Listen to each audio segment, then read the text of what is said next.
პარლამენტის წევრები მიმდინარე კვირაში პანკისში ჩავლენ. ზაქარია ქუცნიშვილის თქმით, პანკისელმა უხუცესებმა პარლამენტის წევრებთან შეხვედრის სურვილი თავად გამოთქვეს.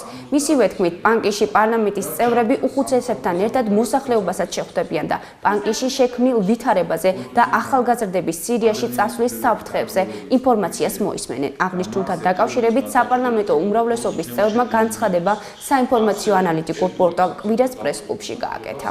მე უხუცესებმა გამოთქვეს და არა მარტო უხუცესებმა, ადგილობრივმა მოსახლეობამ გამოთქვა სურვილი საქართველოს პარლამენტის წევრებთან და საქართველოს ხელისუფლების წარმომადგენელთან შეხვედრის.